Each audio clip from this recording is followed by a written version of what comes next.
warahmatullahi wabarakatuh. Alhamdulillahil qail fi kitabihil karim. A'udzubillahi minasyaitonir rajim. Bismillahirrahmanirrahim. Ya ayyuhallazina amanu kutiba alaikumusyamu kama kutiba alal ladzina min qablikum la'allakum tattaqun.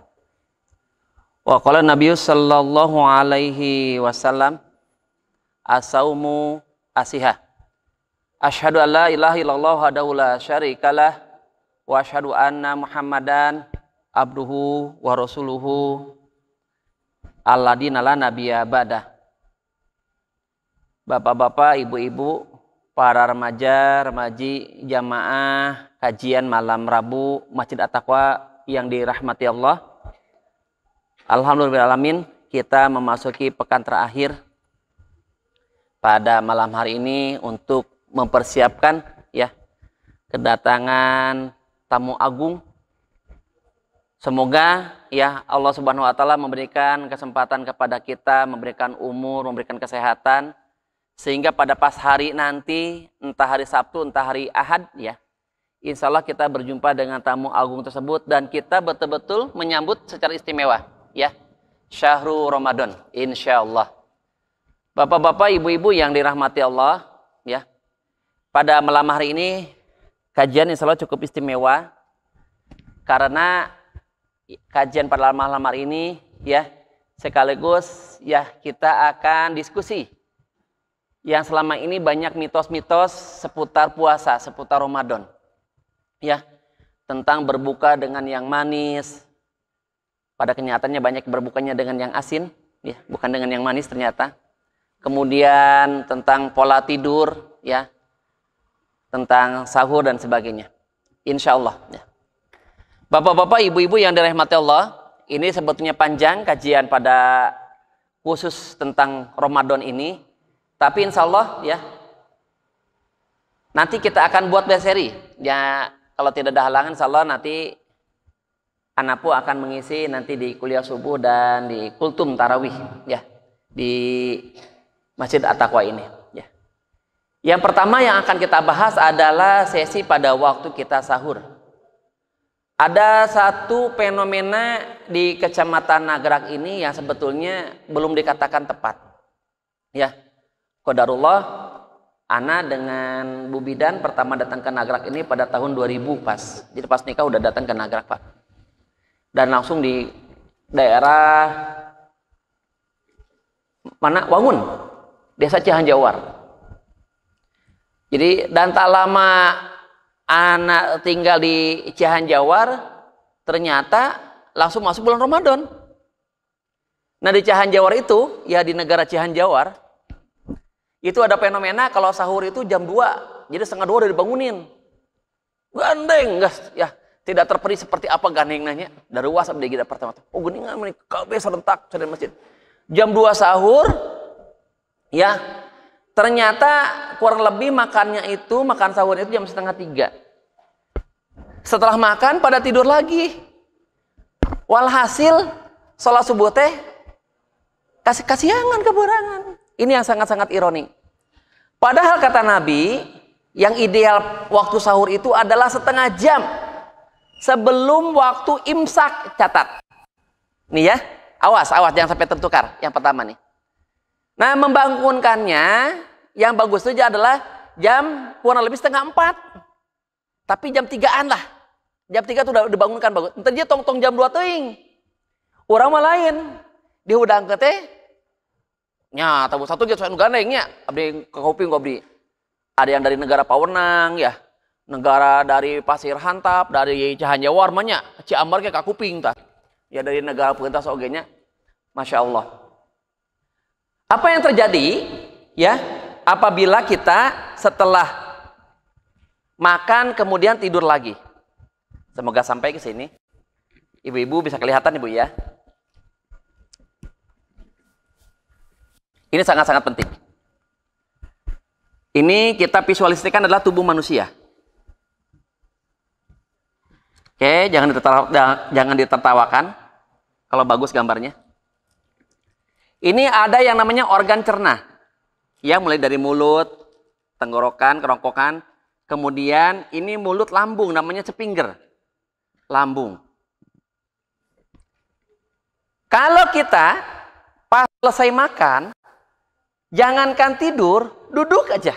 Ya, duduk aja. Maka makanan tidak bergerak. Catat. Ini yang menjadi salah satu penyebab timbulnya obesitas. Apalagi kalau makanan tersebut makanan yang sulit dicerna. Puntennya, tiba-tiba saya melirik wajahnya Kang Aprijal. Karena ketika Kang Aprijal pertama di rumah kami, 1 bulan naiknya 15 kilo. Yang tadinya langsing menjadi berbobot. Ya, berbodi botol. Ya, wajahnya Kang Aprijal. Ngesek yang meni donto. Tak Aprijal tanya, ya Allah ya Robi ya. Akhirnya sama Bu Bidan dihentikan makannya. Hup, stop Aprijal, jangan lagi memamah biak. Jangan gitu kata. Hayo nggak game awas ya. Apalagi tertidur. Saat tertidur, tidur nih. Orang tidur, nangkarak lah ya. Nangkarak ya, lambung. Asam lambung ya, itu ternyata dia terkepung di sini. Jangan dibayangkan seperti apa panasnya asam lambung tersebut, akhirnya naik lagi ke sini. Ketika berhasil membuka katup kerompongan yang bernama sepingger tadi, maka ngeheab langsung. Dan timbul ada rasa hasem. Kadieu. Hasem, mual. Yang pertama terjadi adalah hedban. Apa hedban itu? Panas yang hebat. Asa ngeheab. Pastina ulu hati. Yang keduanya rasa tak nyaman seperti mulek. Mulek bahasa Indonesianya apa ya? Seperti diaduk. Seperti diaduk, ya. Kemudian rasa tak nyaman di tenggorokan seperti tercekik. Nah, yang mengerikan lagi adalah apabila di sini merasa penuh, paru-paru penuh, di sini ada namanya organ jantung. Ketika di sini tak mampu dihalau oleh paru-paru, tenggorokan tak mampu menghalau, mampir ke jantung, maka berubahlah menjadi apa ya para hadirin? Resikonya adalah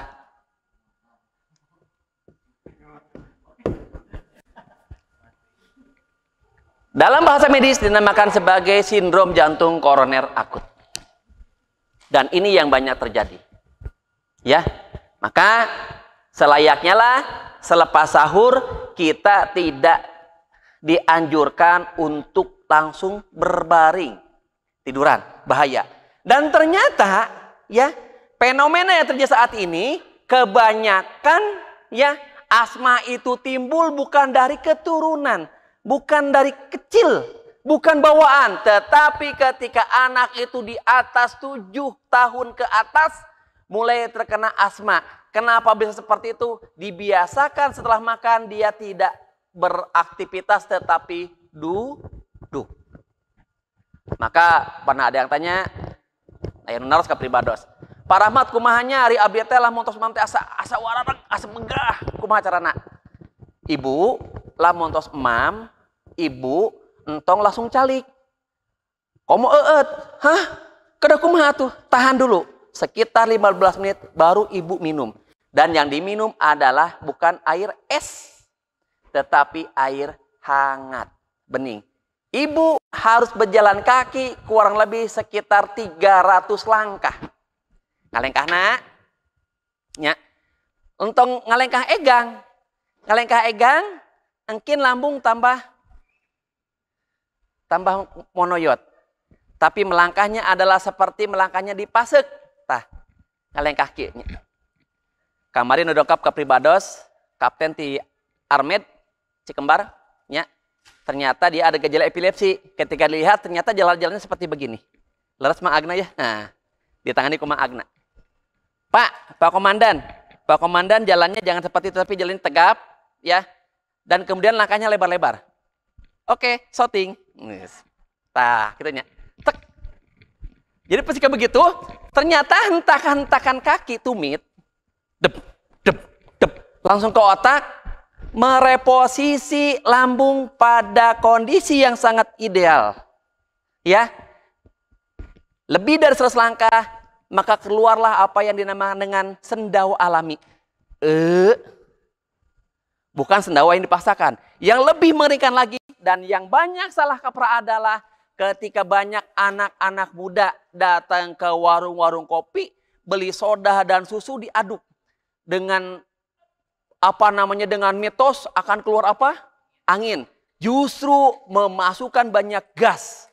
Resiko terkena angin duduknya lebih besar. Ya. Nah, setelah berjalan kurang lebih 300 langkah, duduk ada sendawa, baru minum air hangat. Insya Allah. Pola demikian bila dilakukan setiap habis makan, tak akan pernah ada orang yang obesitas. Catat. Tapi di orang lain, apalagi semasa pandemi kemarin, yang terjadi adalah mager, malas gerak. Makir, malas mikir. Akhirnya menjadi kaum rebahan. Ketika bertemu ternyata bukan six pack, tapi one pack. Ayah aksi tolak penjajahan Israel di Lapang Merdeka setelah 7 bulan pandemi. Kepenak jeung rencang-rencang rata-rata baru lud. Pan lockdown Pak Rahmat. Pan lockdownnya. Masya Allah. Baik. Ya. Para hadirin yang dirahmati Allah, ya. Yang harus dihindari pada waktu makan sahur adalah kita minum teh, catat, dengan kopi. Apalagi kopinya kopi rencengan. Kalau boleh saya jujur, kopi rencengan itu justru lebih banyak bahayanya buat ginjal ketimbang manfaatnya. Lamun bade, Bapak Ibu, misalnya dede anu gaduh kebun kopi, digaleh tah, si nona teh, si kikna, dipoyankeun ku urang, dipoe ku urang, disangrai, digiling di blender, kemudian diseduh. Masya Allah. Ngangge entong gula bodas, ngangge noncing, gula kawung Ibu, insya Allah aman tina diabetes. Dengan catatan satu hari tidak boleh lebih dari 2 gelas. Lebih dari 2 gelas. Sifat kopi itu adalah bersifat diuretik. Apa diuretik Pak Rahmat? Dia memeras air yang ada di ginjal untuk dihabiskan. Maka bapak-bapak, ibu-ibu kalau bepergian, ngange bus, ngange pesawat, ngange kendaraannya, diusahakan tidak minum kopi atau teh sebelum naik kendaraan tersebut. Kenapa? Nanti mengakibatkan beser. Nya, abdi emut kapungkur, jajab ngiring rombongan, jajab jamaah haji di Cianjur, ka Pondok Gede Jakarta, aya ibu-ibu kirang langkung yuswana 65 tahun, diabetes, obesitas, dan beser. Eta mah Ibu makaning beus teh teu aya toiletan. Tiap setengah jam teh kedah liren, beus teh parkirna teh cara parkir motor les. Nya dudut milarian masjid, milarian toilet mah kan teu aya nya. Di jalur Cianjur ke Puncak, ya Allah, eta mah ka Jakarta teh 6 jam zaman kapungkurnya. Zaman kapungkur 6 jam teh sudah sangat terlalu. Harusnya teorinya 2 jam sudah sampai. Itu tadi karena ada suatu penumpang yang dia beser setiap setengah jam, dia tidak bisa menahan BAK, harus turun. Ya. Nah, kenapa dihindari minum kopi dan minum teh? Karena dikhawatirkan nanti menimbulkan efek cepat haus pada siang harinya. Kartos, apa yang dianjurkan? Ternyata antitesis daripada kopi dan teh adalah minum air hangat yang dicampur madu.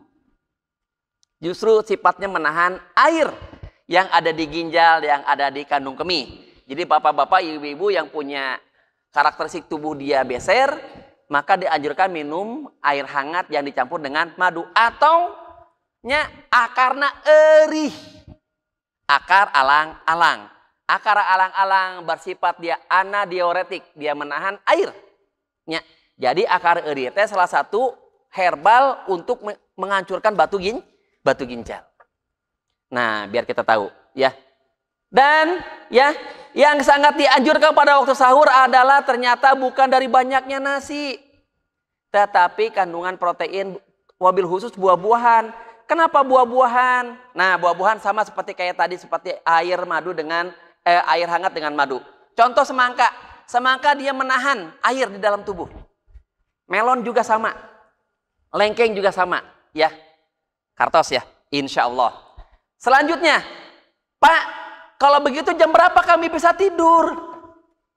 Pada kenyataannya ada yang bilang nggak boleh tidur setelah sholat subuh. Dipaksakan, we sakola. Atuh barudak teh jaruntai ibu-ibu bapak-bapaknya da digugakeun teh 3:30 nya. Tabu 7, tabu 8, tabu 9 terus segera rideug di sekolah teh. Nya, kapungkur kan abdi guru oge nya. Guru di SMP terusan guru di Al-Ummah. Nah, suruh siapa nggak boleh tidur? Boleh tidur, tetapi tidurnya tidak seketika selesai sahur, tapi sekitar 15 menit setelah sholat subuh. Karena kalau kita tidak tidur, yang dirasakan adalah bisa menimbulkan pening, ya, dan vertigo, ya, itu. Kemudian, ya, bapak-bapak, ibu-ibu yang dirahmati Allah, ideal berbuka itu ternyata, ini koreksi hadis, ternyata tidak ada satupun hadis yang mengatakan berbukalah dengan yang manis. Catat. Abdi temi narian ngorehan, Pak DKM, bapak-bapak, ibu ngorehan. Ternyata teka penak. Yang ada itu hadis berbuka dengan buah kurma. Cukup. Tidak dengan air madu, tidak dengan teh manis, tidak dengan jus. Ternyata berbuka itu udah dengan buah kurma, titik. Udah, kita mah nurut aku cek Nabi. Dan ternyata jumlahnya itu harus ganjil. Ada yang tahu kenapa harus ganjil? Selain sunnah Nabi, naon Kang Tegar? Secara ilmiahnya kenapa? Selain itu, ilmiahnya apa? Lamun teu bisa push up. Sederhana ya. Ternyata kalau jumlahnya ganjil, ya, ada efek. Ternyata salah satunya adalah bisa mengusir jin. Masya Allah. Ya, makanya kata Nabi, barang siapa yang makan buah kurma ajwa selepas subuh 7 butir, maka selama 24 jam orang tersebut terhindar dari sihir dan gangguan jin. Yang keduanya adalah ternyata bila jumlahnya ganjil, ya, maka kandungan glukosanya kecil. Yang lebih banyak adalah kandungan fruktosanya. Kemudian serat yang luar biasa. Zat besi dan salah satunya adalah zat anti radang serta asam lambung. Jadi bapak-bapak, ibu-ibu, nah Kang Dede didawamkan pas buka puasa itu makan buah kurma. Ya, itu jumlah ganjil. Yang paling bagus adalah kurma ajwa. Ya. Tapi kalau kurma ajwa digigitnya itu menimbulkan iritasi kepada gigi, karena ada beberapa yang curhat, Pak, geningan saya teh makan kurma ajwa jadi nyeri ahos, Pak. Tuh Pak jadi ngilu lalinu. Nah, maka kurma ajwanya direndam dulu 3 jam sebelum berbuka. Berarti kira langkung tabu tiluan. Pas buka, caina kartos nya kurmana diemam, itu menghindari daripada efek iritasi kepada email gigi. Dan ternyata air rendamannya berubah menjadi air nabis. Insya Allah. Ya. Berarti pas berbuka teh yang bagus minum air hangat dulu. Ya. Minum air hangat dulu. Setelah minum air hangat, langsung doa. Ya. Dahaba doma'u. Kalah hilap deh ya. Ada ikan kita jadi grogi hilap deh. Dahaba doma'u. Wa abdul uruki wa sabatal azro insya Allah ya. Gimana Pak dengan Allahumma lakasumtu? Tafadhal, silakan ya. Karena tidak ada larangan. Ya, Allahumma barik lana pun boleh ya. Ya, artinya itu adalah bersifat mubah dalam hal itu. Nah, kemudian ya boleh setelah berbuka dengan kurma tadi sholat maghrib. Setelah sholat maghrib baru makanan berat. Ya, makanan berat. Ayo nanos, Pak, Ari Abdi Mar resepna kana gorengan. Ya Allah, Pak, eta mah jadi semacam menu wajib. Bala-bala, nya. Kemudian gehu, comro, nya. Ditambah ku sambal kacang. Aduh, eta teh, Pak. Makanin favorit. Jadi berbuka teh bukan dengan yang manis, Pak Abdi Mar, berbuka dengan yang asin dan gorengan. Bapak-bapak, ibu-ibu yang dirahmati Allah. Ya, tahun 2014 kami mengadakan riset kecil-kecilan. Ya, riset yang pertama adalah darah, ya, mengambil sampel darah. Sampel darah yang pertama dicampur dengan alkohol. Ternyata darah tersebut menjadi warnanya hitam. Berarti ketika darah terkontaminasi alkohol berbahaya. Yang kedua, darah kita campur dengan garam. Ternyata ketika campur dengan darah itu menjadi semacam kristal. Makin bulat-bulat mengental dan akhirnya seperti timbul endapan. Maka orang-orang yang punya penyakit darah tinggi ya itu dipantrang untuk makan yang tinggi garam. Memang benar itu.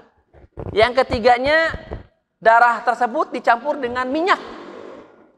Ternyata tak bisa bersatu antara darah dengan minyak. Mencar. Ya. Berarti darah dengan minyak itu kontraindikasi dan bisa menimbulkan sumbatan. Yang keempatnya, darah dengan air bening. Ternyata darah gerakannya menjadi dinamis, menjadi elastis, warnanya berubah menjadi cerah dan bergerak cepat.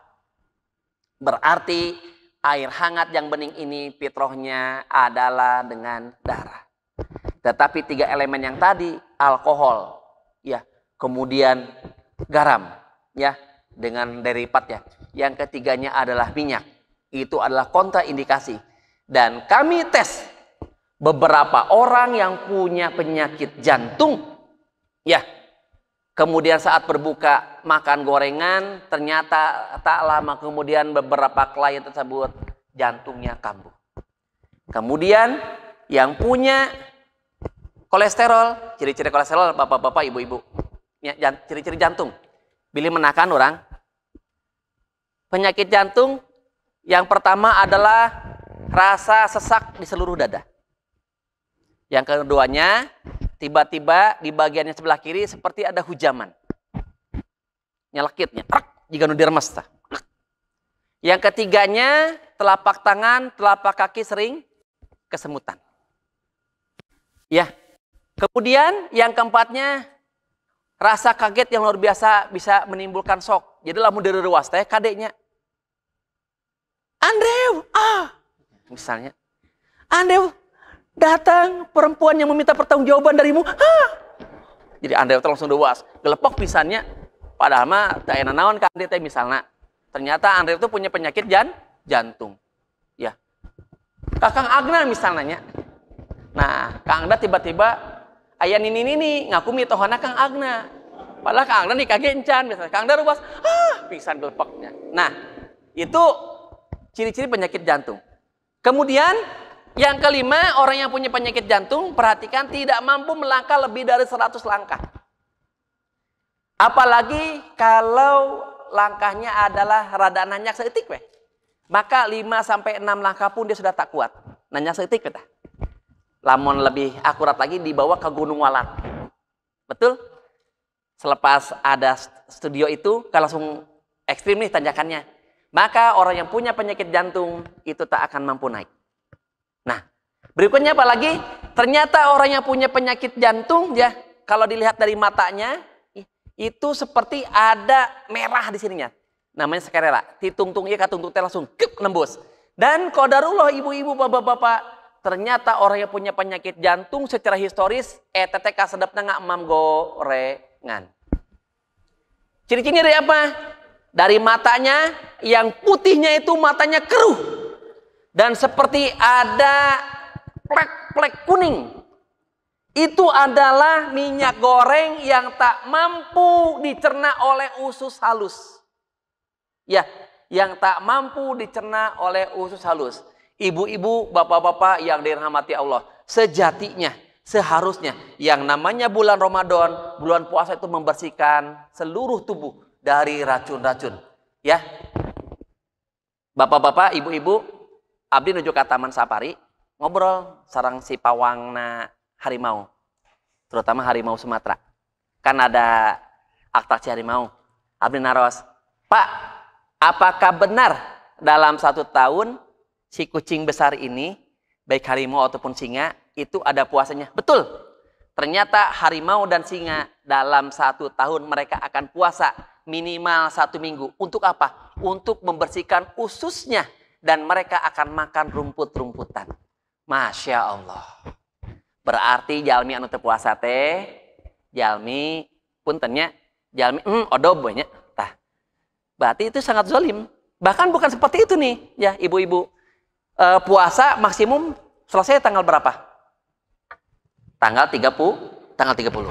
Ya, bila si bulan Ramadan digenapkan bulannya. Ternyata kalau ada yang berpuasa tanggal 31, catat ini. Maka yang terjadi adalah bisa terjadi serangan angin duduk. Karena tubuh pada tanggal 31 itu haknya untuk batal, haknya untuk iftar. Maka diharamkan berpuasa pada tanggal 1 Idul Fitri. Masya Allah. Ya, jadi sebetulnya berpuasa itu adalah itu keuntungan lahir dan batin untuk kita. Kemudian ya, Bapak-bapak, ibu-ibu ya, pada waktu berbuka juga hindari minum air es. Penoncing. Aduh, komo eta manya. Urang mah ada ham-ham tehnya. Jadi digedekeun nafsu sasi saum tehnya. Ka lapang gumbira, ka kios-kiosna nya eta dipapanya dawegan cendol nya terah cincau nya es campur tadi tehnya. Masya Allah kolak, ya Allah pinu cenah keresek tehnya laras buaan nya berdaknya ditemperakeun teh meja teh nya ari tos bukanya dug buka Allahu Akbar satu teguk air hangat ternyata mampu menghilangkan dahaga, haus dan lapar yang selama 1 hari penuh seolah-olah menghantui kita. Artinya apa ya? Ternyata fitrahnya orang yang beriman itu saat bulan Ramadan ya, si lambungnya tidak sebesar seperti di luar Ramadan. Makanya orang yang berpuasa ya itu cepat kenyang. Insya Allah. Terus bagaimana Pak efeknya Pak? Kalau terus minum air es. Ternyata ibu-ibu, bapak-bapak, kalau kita pada pas berbuka itu minum air es ya, yang pertama kali nanti dirasakan adalah itu membuat radang ya serabut yang ada pada lambung. Satu. Kemudian pilih-pilih usus itu makin lama makin rusak. Ya. Abdi emut Kang Ade, Abdi Gadu Amang di Magelang, dia dulu dosen di Akademi Militer Magelang. Pas Abdi berkunjung, udah tahu Tibun Nabai udah tahun 2002 lah. Abdi ke sana itu. Ternyata beliau setiap berbuka puasa dia minum air es. Minum air es, Magelang kategori mirip kayak Nagrak lah, tapi agak geras sedikit. Ya Cibadakan lah. Sama ya. 300 meter dari permukaan laut sama dengan Cibadak. Jadi tiap habis buka puasa dia minum air es. Sarang teh manis. Kemudian saya bilang kepada beliau, Abdi kan menyebutnya Pak Le. Pak Le, apa dok? Ya, apa Le? Ya, Abdi kan duaan tah, harta sarang tak serbu bidan. Akhirnya Abdi komplain, Pak Le, harusnya setiap habis berbuka jangan minum air es karena bisa mengakibatkan ya makanan yang di lambung itu tidak tercerna dengan sempurna dan kemudian nanti semakin melemahkan organ pankreas untuk mengeluarkan hormon insulin. Akibat kedepannya orang yang selalu minum air es selalu ya apalagi ditambah dengan gula putih maka bisa terkena kencing manis cepat atau lambat. Kamu Le jangan aku takutin Pak Le. Biasa aja doain sehat. Ini mengingatkan karena kelihatan dari wajah Pak Le itu udah kelihatan udah nggak begitu nyaman. 2 tahun ti harita penak deui kenging kabar. Mas Rahmat. Abdi di lamun UIK Jogja dipanggil lama. Mas Rahmat. Pak Le, sekarang gula darahnya 400. Innalillahi wa inna ilaihi rajiun. Abdi penak deui. Gimana Le kalau udah begini Le? Ingat gak dulu yang pernah saya katakan? Nggih, kula mudeng. Saya paham. Di terapi kok Abdi teh. Di terapi Yumeho, di Bekam, ditusuk jarum. Sakinten. Tapi kembali kepada habit yang lama. Kepada kebiasaan lagi nih. Ya, habis makan mager. Tadi kan udah dikatakan, harusnya setelah makan, bakarlah kalori itu. Ya, jangan didiamkan. Apalagi kalau habis makan tidur, miringnya ke kiri ibu. Dijamin eta jalmi bakal gendut. Insya Allah. Tapi genduteun eta. Miringnya ke mana? Miringnya ke keja. Bikin monoyot. Harusnya miringnya kemana? Ke kanan. Ternyata tidur yang paling ideal itu adalah miringnya ke kanan. Bukan terlentang ya. tapi miring ke kanan. Sangat-sangat ideal buat gestur juga tulang belakang. Masya Allah. Ya. Kembali ke prinsip yang lama. 2 tahun penak deui, da abdi jarang wih ka Jogja. Penak deui teh gula darahnya di angka 700. Dan kemudian matanya sudah makin tidak bisa melihat. Jadi sudah sangat buram, pecah semua pencahayaan. Dan sumbatan gula sudah sampai ke jantung. Sehingga harus dilakukan pemasangan ring. Ya, pemasangan ring, dioperasi. Sekalinya operasi, ya, 1 pasang ring itu 100 juta rupiah. Opat 400 juta. 500 juta. Dan setiap 4 tahun harus diganti itu ring. Ya, ketika saya terapi salah seorang gubernur yang di Indonesia abdi dipanggil ke daerah Kalimantan, saya sebulan sekali Pak Rahmat ke klinik Cikini, klinik jantung Cikini. Buat apa Pak? Maintenance Pak Rahmat, saya sudah dipasang ring. Saya dulu dipasang ring, hampir kurang lebih sekitar 1 miliar habis. Subhanallah. Innalillahi. Suruh pribados kabayang pan. 1 miliar lamun ngadamel masjid At-Taqwa. Tos teh sama naranya, leres. Abdi mah kadinya we, di dia terus dipasang naon? Dipasang kayak LCD. Masya Allah, kabayangnya. Wilis yang sangat istimewa, wilis nagenya. Mau capek-capek Kang Dede Kole Pungal Pangul jeung Kang Sandi moal nya. Moal pareum Kang Willy pas ngimaman walau eueuh-eueuhannya da pareum teh nya Kang Willy nya. Atuh nungguan itu Kang teh nya. Ira amina cenah nya, padahal pareum si Wirisna teh. Terus saya sebulan sekali harus ke klinik Cikini untuk perawatan, cek aja. Saya habis sebulan sekali habis 150 juta. 1 tahun terus sabaraha Bapak, Ibu, berarti sudah sekitar 1,5 miliar. Lebih bahkan mendekati angka 2 miliar. Allahu Akbar. Begitu berharganya tubuh kita apabila tidak dijaga. Masya Allah ya. Nah, bertemu lagi dengan Pak Lete. Ternyata sudah dalam keadaan drop, koma. Sudah tak mampu dilakukan. Tubuhnya kecil. Hanya tinggal tulang dengan kulit. Ya, nadinya sudah hampir tak teraba. Kemudian abdi ngarukyah sekaligus talkin. Ya, qadarullah akhirnya meninggal.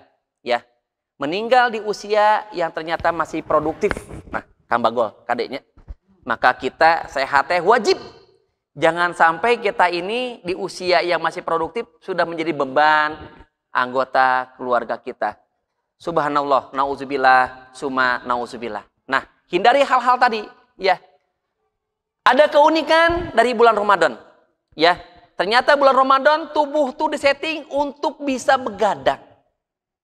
Allahu Akbar ya Karim. Maksimum di bulan Ramadan ternyata piket organ tubuh tuh bergeser, tidak lagi jam 11 untuk liper, tetapi di jam 12. Artinya, kalaupun selesai tarawih melakukan tadarus hingga maksimum sampai jam 10 atau jam setengah 11, ternyata masih aman-aman saja. Dengan catatan, entong deket jeung gorengan, entong cakat jeung udud, entong cakat jeung kopi rencengan, jeung cai es, pan eta teh kasedep Pak Rahmat. Jadi kayak lagu Roma Irama saja, kenapa yang enak-enak yang tidak diperbolehkan sih ya? Aku komplain kalau begitu ya. Bukan. Ini berkaitan dengan kita penjagaan kesehatan. Jangan sampai kita di bulan Ramadan justru gula darah naik, asam lambung naik, kolesterol naik, jantung ya menjadi kambuh, ya ginjal bermasalah, liver menjadi radang. Nauzubillah, summa nauzubillah. Ya. Baik. Tapadal kalau ada yang ingin ditanyakan para hadirin yang dirahmati Allah, ya. Insya Allah ada waktu kurang lebih sekitar 10 menitan ya untuk nanti kita menyongsong azan Isya. Silakan. Mangga Ustadz Tegar.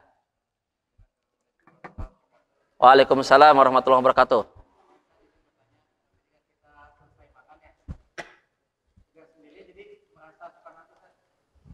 Apakah emang dari porsi makannya atau enggak dari karbohidratnya?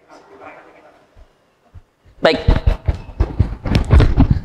Ada anjuran. Ya.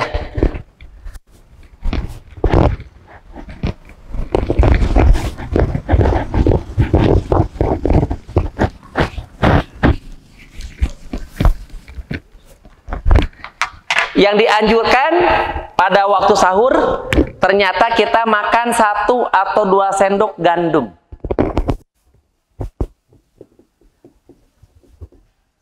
Mengapa gandum dianjurkan pada waktu sahur? Yang pertama, ternyata menahan lapar lama. Nahan lapar cukup lama. Ya, relatif lama nih. Yang keduanya, ternyata zat besinya tinggi. Ini yang unik dari gandum. Tentu saja kesukaan Nabi. Cuma Nabi gandumnya jenisnya talbinah. Jenis gandum yang dikonsumsi sama Nabi Shallallahu Alaihi Wasallam. Oke, di skip saja. Yang ketiganya ada keunikan. Engkau nahan lapar, zat besinya tinggi, kalorinya tinggi, gandum ya. Tapi seratnya tinggi. Tak itu tak bisa hartos teh. Jadi mirip kayak kurma. Serat tinggi yang ada pada gandum. Maka orang yang sembelit, orang yang dia susah BAB, yang punya penyakit ambeien, ya, anu lamun ka abotan teh lami cingogo nanya, ya, duit ka CF 2 batang nu beki udud macananya, lamun cingogo teh, lami duit ka setengah jam langkung. Nah ini salah satu solusinya adalah minum ataupun makan gandum yang di blender bisa. Termasuk ternyata gandum, Kang Tegar, ya, ini kaya oksigen. Jadi ada ketika dimakan, gandum itu dia membawa oksigen banyak dan menyalurkannya ke seluruh tubuh juga ke otak. Sehingga mencegah dari hokcai. Molohok tapi ngacai. Ya. Jadi emut di Kapungkur juga ngajar di Aluma pan seureunnya sarare nya bedaknya. Ternyata memang kebanyakan pas sarapan itu nasi goreng, nggak ada serat, nggak ada buah, nggak ada air hangat, dan langsung minumnya susu. Waduh, tambah berat. Ya, sangat-sangat berat ini. Nah, maka salah satu yang dianjurkan saat adalah makan 1 atau 2 sendok gandum. Hindari terlalu banyak daging. Terutama daging dari ayam potong.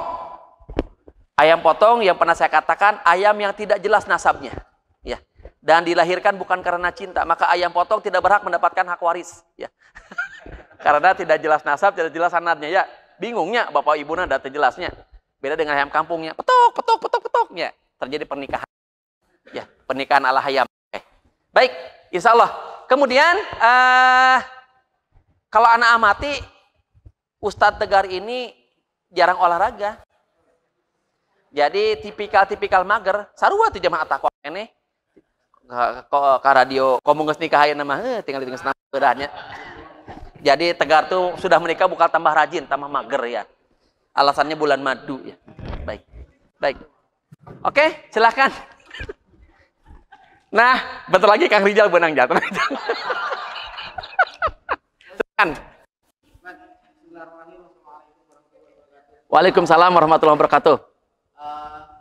Kalau yang gandum itu kalau kita kan nggak lazim namanya gandum Iya. makanan. Kalau misalnya diganti, ada nggak selain gandum misalnya kayak gini, misalnya kayak yang ada lah, yang kita dapatkan kayak ini kan ada boykot, itu bisa tidak untuk menggantikan? Ibu-ibu puntennya, abdi sana suka promosi. Ya. Sekarang kan ada roti gandum ya. Nah, roti gandum itu dia coklat warnanya. Dan ternyata banyak bijinya. Bijinya itu serat. Satu itu. Gantinya biar berem. Oke, tanya. Gantina. Yang adalah itu ubi merah. Ubi bolet berem. Ya, itu ganti-gantinya. Nah, tetapi ada catatan untuk beras merah, untuk hui bolet, cau raja serai, maka harus disertakan dengan madu. Madu itu adalah katalis penyempurna dari suatu zat ketika dimakan. Maka ibu-ibu, bapak-bapak yang punya keluhan alergi, anak teh alergi ya dikasih siput, diberi hurang teh barintil kabeh baru nya abdi gaduh sadare kapungkur di pasiat siput teh baru kabeh ingin ketawa tapi takut dosa. Udah aku bisa dibayangkannya. Oh, Pak Rahmat gimana kalau begini? Ditahan deh, padahal istri. Tahan deh. pakai madunya. Lupa tadi ke kamar masih dia berarti ada lucunya. Pakai madu, enak kan? Kemudian ketika sudah terlanjur, maka olesi dengan zaitun. Masya Allah. Ya. Nah, berarti itu gantinya gandum. Kwikor gimana? Kwikor itu bisa, tapi lagi-lagi harus dengan madu. Iya, jangan pakai gula putih. Ya. Masya Allah, tabarakallah. Baik, cukup ya. Masya Allah.